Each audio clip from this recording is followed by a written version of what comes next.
我后面这个空屋就是我刚完成交屋的新家，小坪数最常见的川字型。接下来呢，我会做一系列超简单的装潢。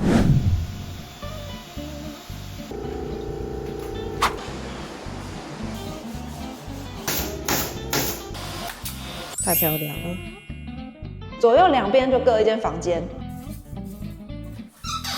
挑战自己砌漆。地上的漆呢，就用抠的，里面都很像泥浆，又好像圣诞老公公。Hello， 大家，我是奥波。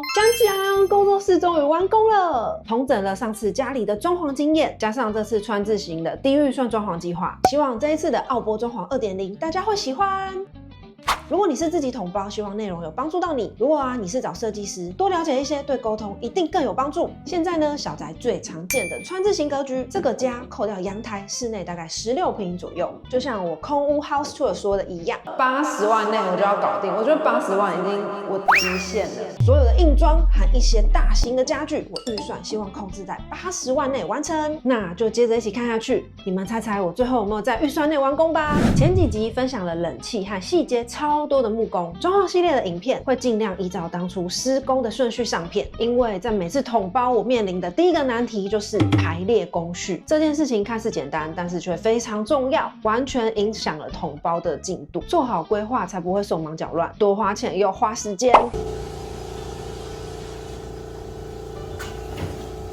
首先呢，我会先把需要进场的工班先列出来，和师傅切好时间，排好施工顺序。因为有些工种不只进场一次，施工到不同的阶段还需要安插不同的工班，工序搞错就会有衔接上的困难，未来施工有可能会碰到其他问题。那今天我就来跟大家分享我这个川字型的小家，为什么即便预算这么低，还是想要找木工进场。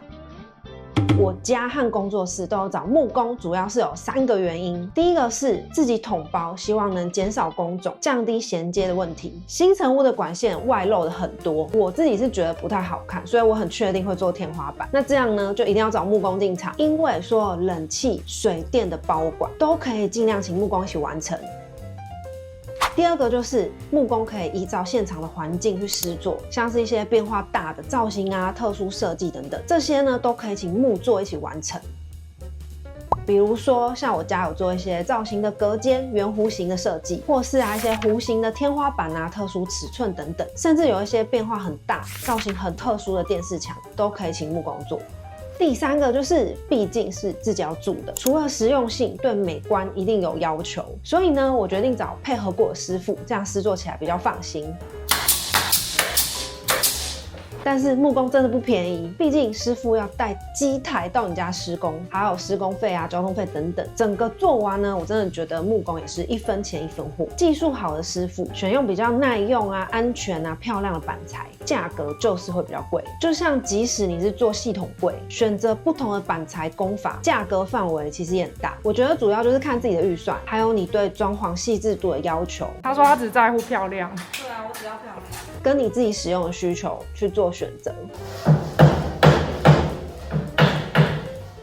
第一个跟大家分享木工做的隔间，我家的部分是用木工还有玻璃去搭一个圆弧形的轻隔间，这样子呢可以同时兼具采光，还有一点点透视感，让整个空间不会这么压迫。那这次这个工作室有做一个冰箱的隔间，还有一间储藏室。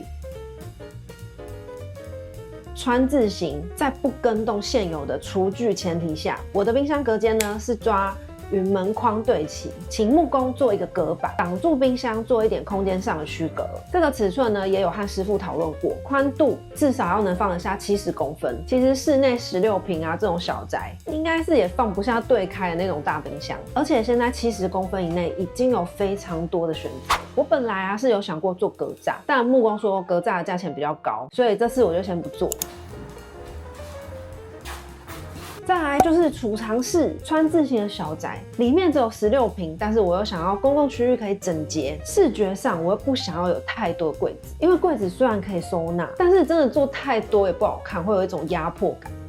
而且啊，柜子的施工费又很高，所以啊，在我能想到最省钱、公共区域又不会有太多杂物堆积，做法呢就是直接做一间储藏室，16坪呢做到极致的眼不见为净。这间储藏室呢，也是木座做的轻隔间。这个隔间墙呢，因为空间的限制，没有办法做得太厚。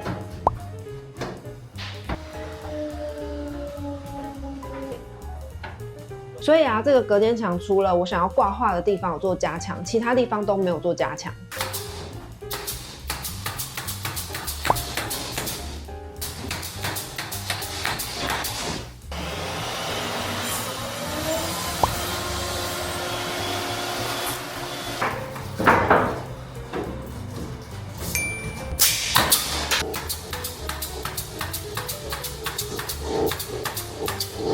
因此，正面墙是没有办法钉层板的。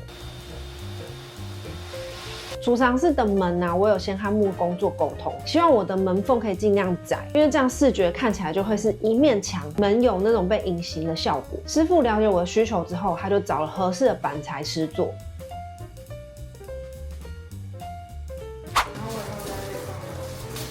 好，谢谢。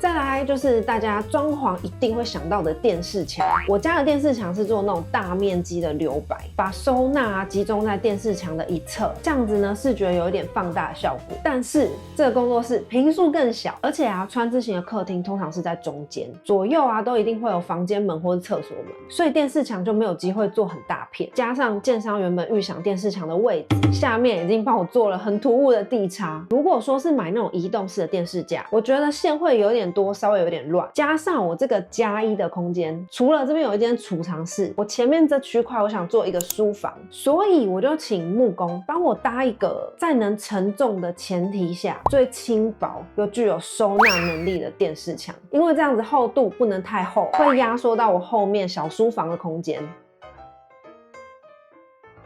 所有的线槽呢都要先预埋在电视墙里面，这样子呢会比较美观。像电视啊，一定会有网路线、一些 HDMI 线、游戏的线啊，还会有一些要插座，或是你可能装了会被邻居抗议的卡拉 OK 音源线等等。这个线槽呢距离比较短，之后啊你要自己换线其实不会很困难。我设想机上盒跟商把我就要放在电视下面，所以请木工做了一个口字形的收纳盒。这个收纳空间呢，口字形上面可以放商把，下面就放一些机上盒等等的。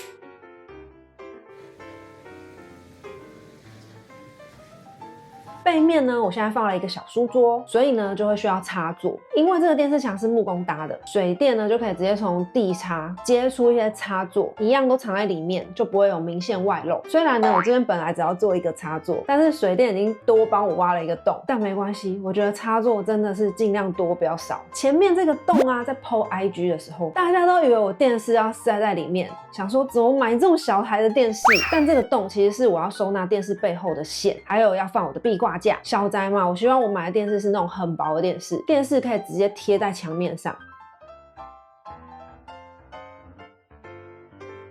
就不会凸太多在外面，浪费空间。其实呢，这个电视墙放55寸已经是超紧绷，甚至还偷了一点门框的空间。这样的做法是在这个川字形的格局下，能兼具我所有需求的方式。当然，这个也很考验师傅的功力，毕竟它真的太薄了，很怕会不耐重啊，电视架不住。但是也因为做的这么薄，在装电视的时候就有一点限制，像是锁壁挂架的螺丝，木工师傅就说宁愿锁多一点，但是不能超过3公分。所以在安装电视的时候，我一直有提醒了师傅，但他在装的时候还是装爆了，真的大傻眼。虽然感觉不太好，但是呢，这个补救方法不难啊，就是把这个4.2公分的螺丝稍微转出来一点。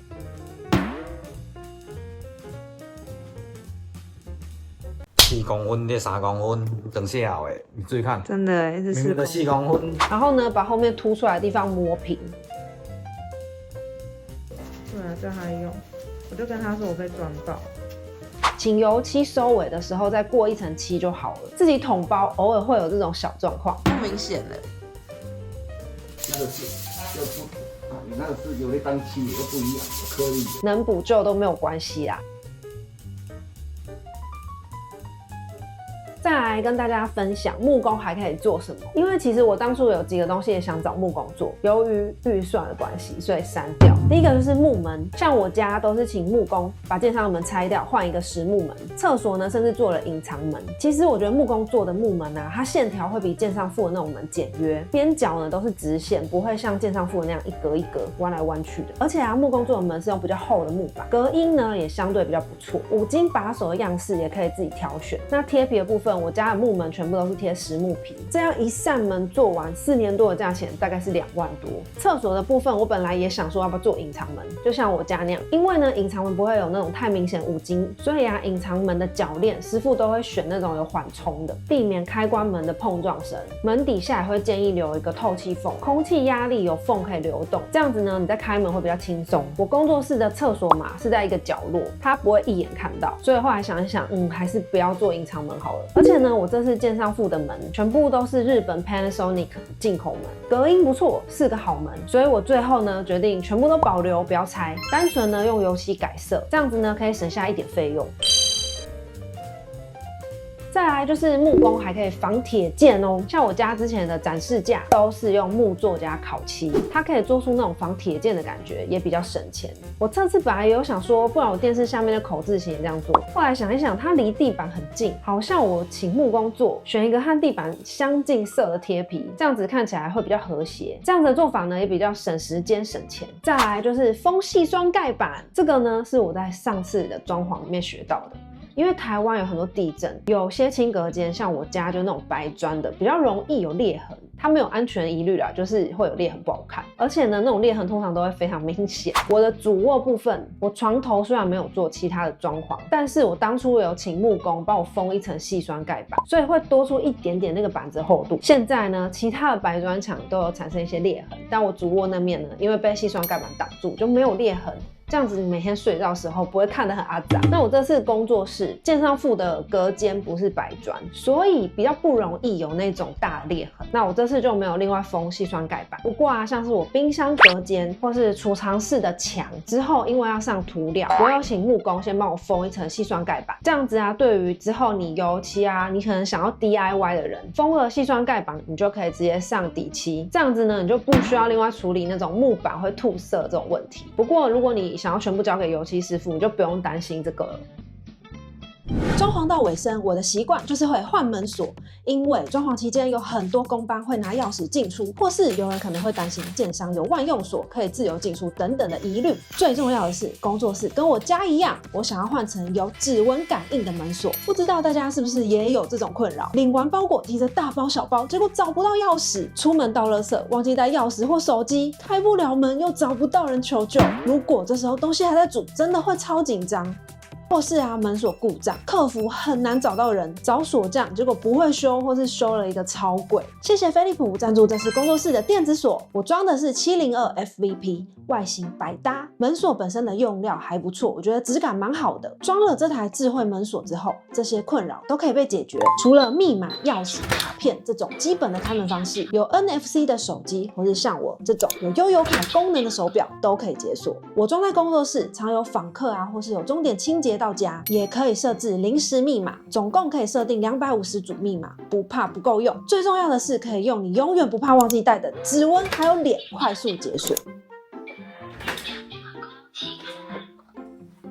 指纹感应在门把的内侧，够隐秘，用脸感应不怕手拿一堆东西没手开门，感应速度超快，很灵敏。不管你用哪一种解锁方式开门，不到1秒都可以快速顺畅的开门，而且开门的时候也很安静哦。它快没电的时候会亮灯提醒，有附2颗充电的锂电池，真的用到没电，门外也可以用 Type-C 紧急供电。我觉得大家用充电电池比传统的电池更方便，不用每年再买电池来换了。现在出门的时候呢，就直接旋转把手或快速按2下 Open， 门很快就可以打开。睡前我习惯转一下这里，从室内反锁，安全再升级。但反锁之前要确认家里面的人都回来了，避免有家人被反锁在门外。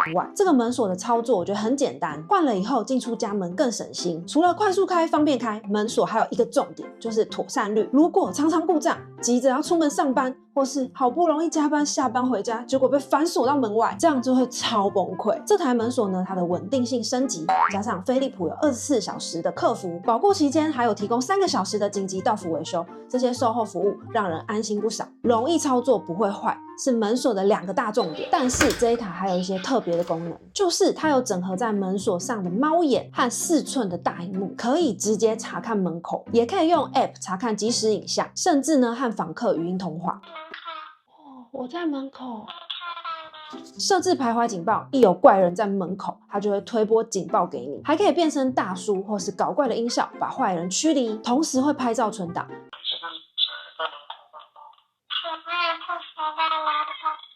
跟我的特斯拉一样，它的 App 里面呢会记录所有开关门的讯息、各种密码、管理者的设定等等，这些呢都可以在 App 上完成。目前我用起来感觉还不错。门锁的资讯我会放在底下说明栏，有兴趣可以去看看。谢谢飞利浦赞助这次的装潢影片。最近母亲节要到了，针对母亲节的优惠，他们释出了电子锁史上第一个买1送1，买一台702 FVP 就会赠送一个 Easy Key 503的辅助锁，这些原价要4万5，现在呢只要29900，一次守护2个家，帮妈妈装一台，这次换你守护它。最后要分享我这次木工的花费，在我做我家的时候，因为那时候是我第一次装潢，我对抓预算比较没有概念，但即便我有了经验，每次的施工细节啊、繁复程度啊、尺寸等等都不太一样，所以一般人还是很难去抓出一个比较精准的预估报价。所以呢，我觉得最好的方式还是像我上次说的，先把所有的需求都先提出来，给师傅全部报价一次，再依照你的预算啊做一些合理的删减。像我自己就是删除了一些超出预算又没有必要性的东西，或是贴皮的部分，就在不影响视觉也不会增加我清洁的麻烦前提下，我就斟酌使用了相对比较便宜的材料。那这些项目都确认之后呢，我就没有再更动过。这样子呢，不论对施工方或是对屋主都能比较快的达成共识，也可以减少日后施工的误会或纠纷。像我2次装潢我都没有追加到费用，这次全部木工做完，16坪的小宅，这些项目呢报价大概就是在25万内。上集有提到，价格呢会和木材的使用息息相关。我这个报价是师傅依照施工的项目报价，所以在这之前我都有和师傅先确认了板材、贴皮、材质啊，或者是品牌，还有5金铰链会使用什么。毕竟你都找木工了，这些东西都可以自己客制化调整。那以上就是我这次川字型的木工分享，希望这些整理的资料可以对正在装潢的你有一些帮助。喜欢我的影片，记得订阅频道，或是按赞分享给朋友，也可以去 follow 我的 IG， 有一个装潢的限动精选。那我们就下支影片见咯，拜拜。